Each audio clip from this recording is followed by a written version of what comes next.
The werewolf told him he only has to eat somebody once a month. And since he had just eaten someone, that meant it's not safe, but safer. Hungry for more? Your skin is the door to a better place for you to be. Hungry for more? Your skin is the door to a better place for you to be. Inside me. Well, howdy, howdy, howdy. Nearly Senior Citizen here. Greetings, boys, girls, and all of our non-binary friends, and welcome to this, a brand new day. Hokey smokes, I've been hacking and wheezing. I took some milk chocolate as a bit of a snack this morning, and now I am suffering from thick phlegm. Oh boy, I'm choking to death on my own bodily secretions. It was warm this morning, and I had the fan on in the window and in the door all night, so it's supposed to be another scorcher today, hopefully not too hot. Little Ghost is up. He's drinking water, so my little Hamatron is still doing well. I'm far enough over, and he just woke up to drink water. I don't want to bother him, but he's doing well. I still cannot feel his bone structure all sharply through his meat and his flesh, so he's still middle-aged, but not too old yet, so thumbs up on that. And of course, front loading of videos. Hey, if you could toss me a like, that'd be very cool. If you could subscribe to the channel, that would be awesome. If you could leave me a comment, that would be very, very cool. And of course, I would like to thank each and every one of my Patreon patrons. He's literally beautiful and literally awesome. People are literally beautiful and literally awesome. They help keep me and my little hamster and my kitty cat alive. I know they can't speak English. They can't thank you, but I can thank you for them, and it is appreciated. If you would like to help me out and become a patron, there are links in the video description. If you'd like to help me out without becoming a patron, there are links to a PayPal. And if you'd like to help me out without sending money, there's an Amazon wishlist link with stuff like cat food on it. So thumbs up and front loading a video over. Yay! Oh boy! As stated over here, GA is for generalized excuse me. Reaction of the soda that I drank with the milk chocolate that I ate.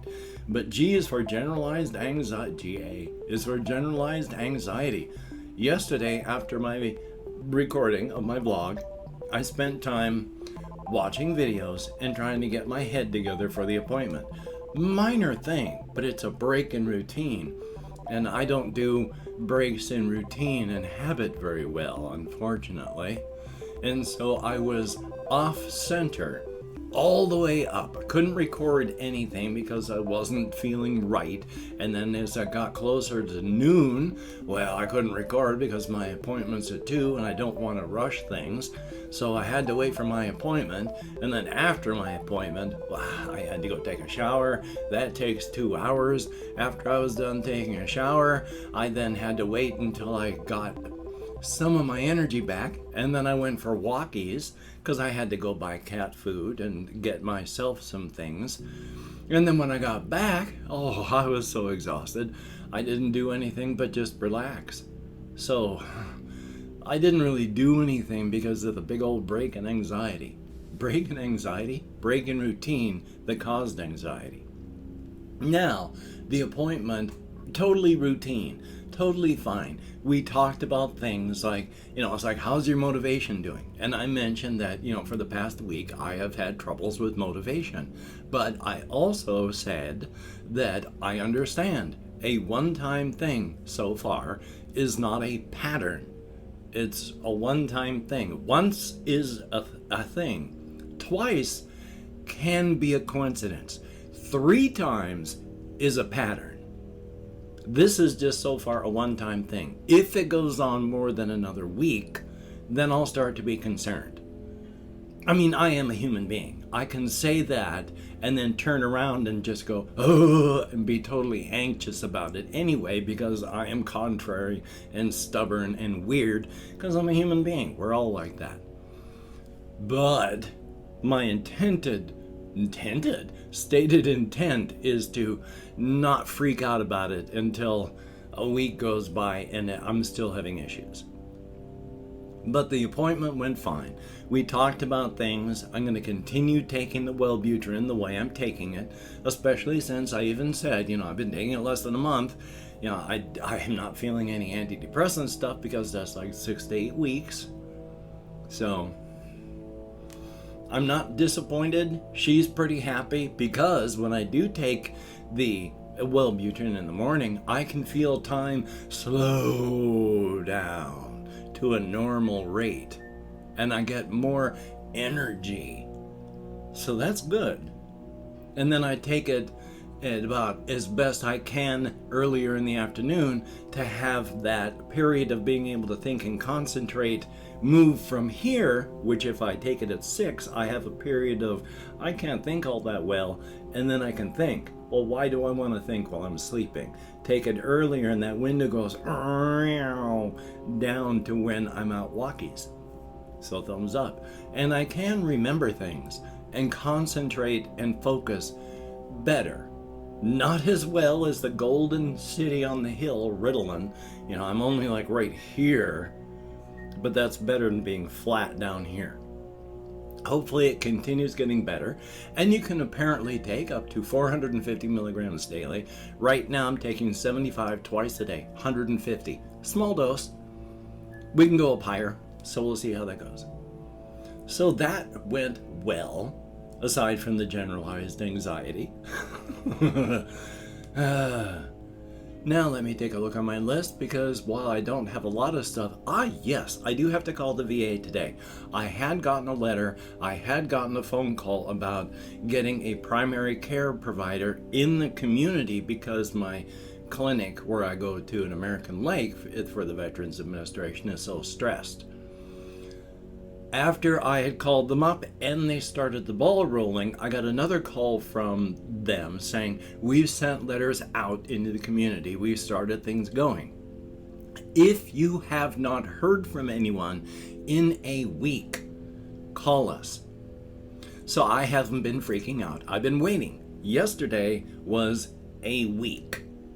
So now if we go on business days, which I should, today would be the 7th day. So I'm going to wait until the end of today, and if nothing happens, I'll call them tomorrow. So that's a full business week, and that'll be good.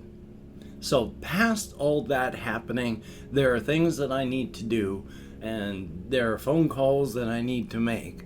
I do need to call the Department of Social and Health Services in the United States because I am on food stamps. I can apparently get a free phone. Every time I've tried, it's never worked, or I've gotten sent to the wrong place to try and figure stuff out.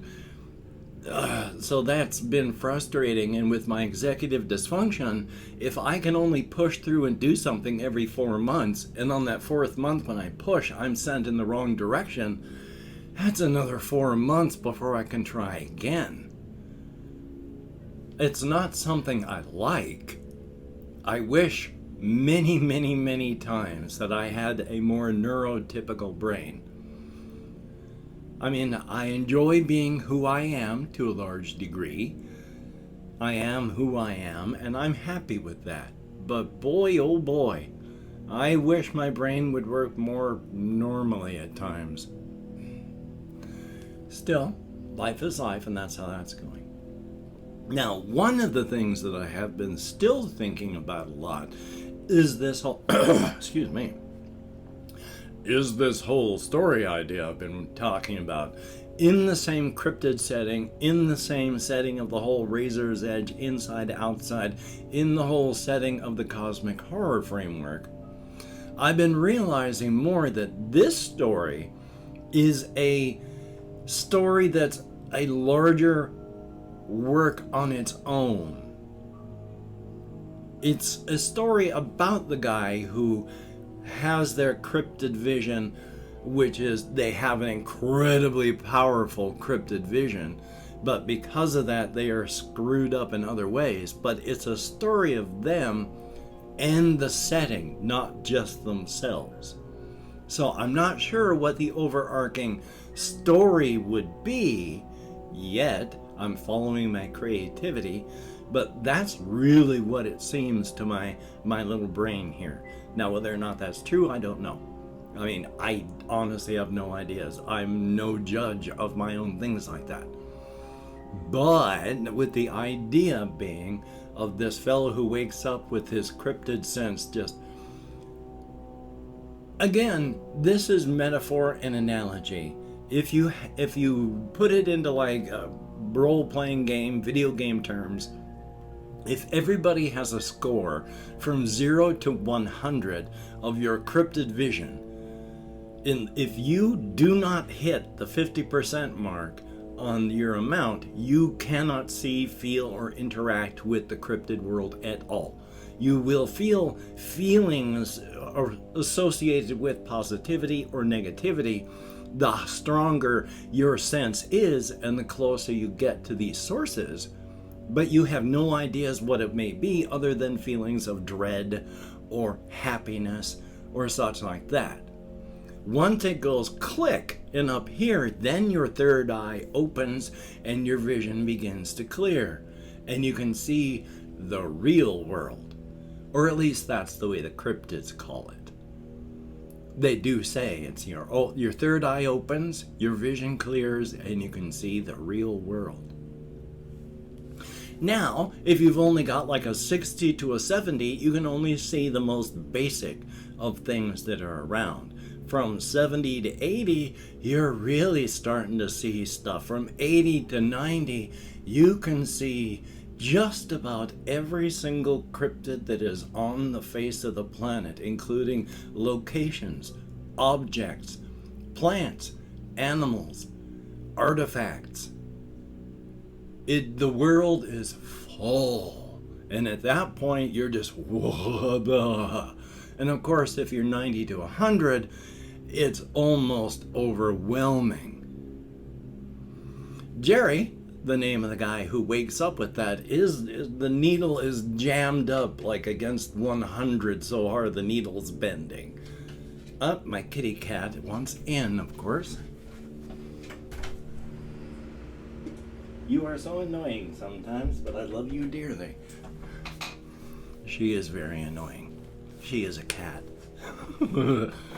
Now let's see if I can get semi-centered again, or maybe for the first time. Anyway, though, let's see if I can remember where I was. Yes, his needle is so high it's bending. So he is really, he's acting the way. Oh boy, I'm gonna have to edit this part pretty severely. My sincere apologies. He feels like he has taken a couple hits of acid all the time. The world is fluid and moving. There are no real straight lines. There are tracers when things are moving. Background sounds will, like if the passing car that goes rum, that rum just goes rum, rum, rum, rum, nong, nong, nong, nong. You hear that happening. He hears all this. He feels all this. And with his scripted vision up so high, seeing a good 10% and more of what normal people feel and see and experience, his system is overwhelmed. He just feels, again, like he is on a couple hits of acid. And I can kind of do a pretty good job of understanding what that feels like, because in the mid to late 90s, I ate acid like candy for a while, until my alcoholism got so bad that every time I dropped acid, I also had a panic attack. But until that time, I had a great time just with that stuff. So I can pretty much understand what it feels like. But yeah. So he's going through all of this. He can still think. He has to push a bit, and he will occasionally just lose track of what's happening and then have to drag it back.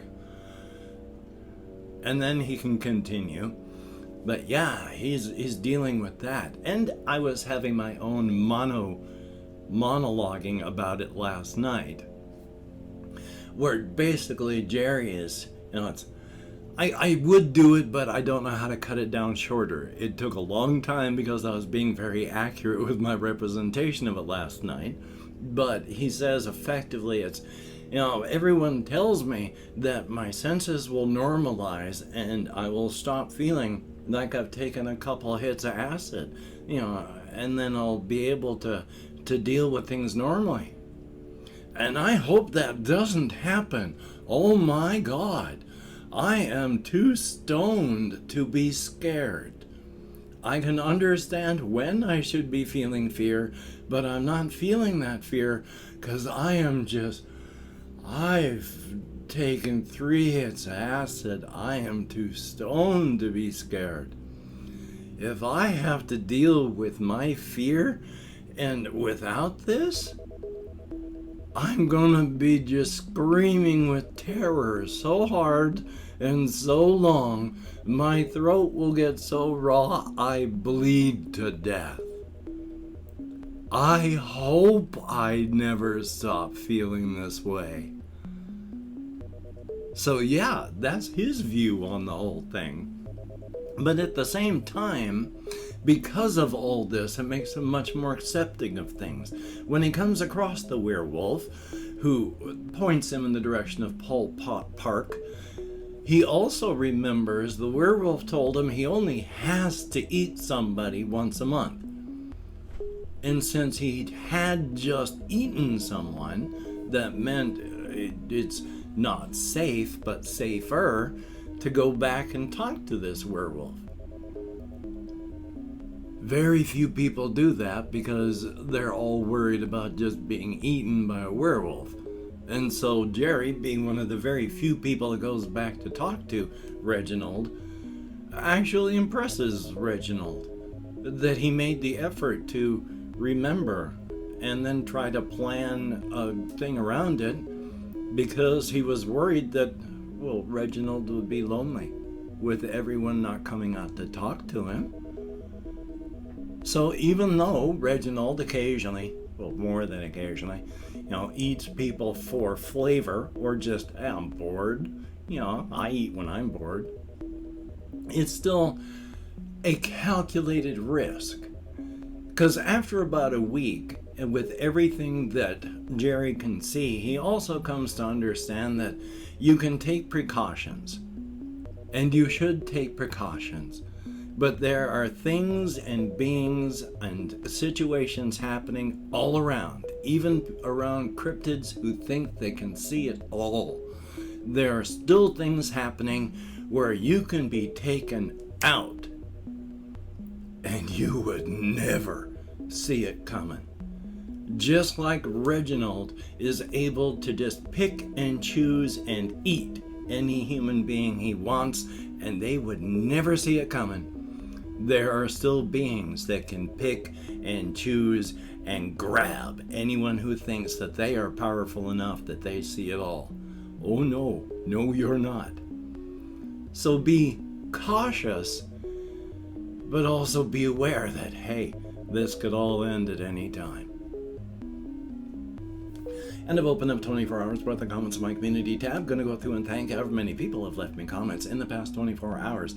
It isn't many, but anything more than 0 is awesome. Thank you, each and every one of you that does leave a comment. And for everybody that's watched this long, thank you so much. Nobody forces you. Nobody puts a long distance hand weapon against your skull to force you to do it.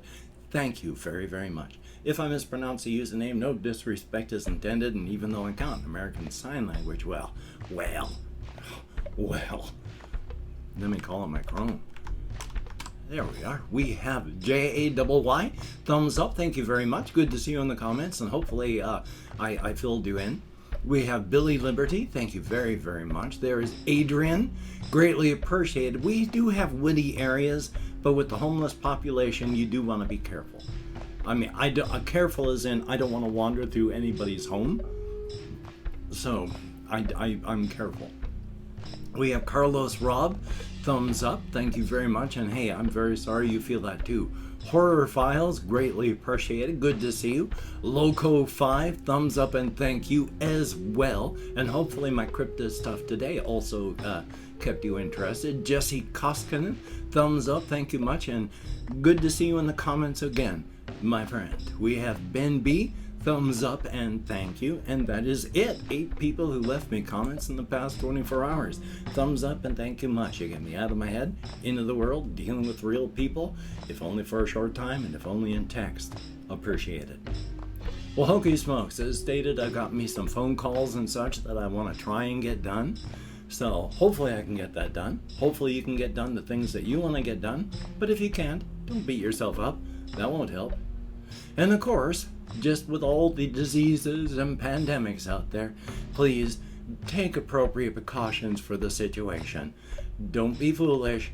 Don't throw your corpse onto the end-of-life corpse pile any faster than you have to. So, until we meet again, you take care.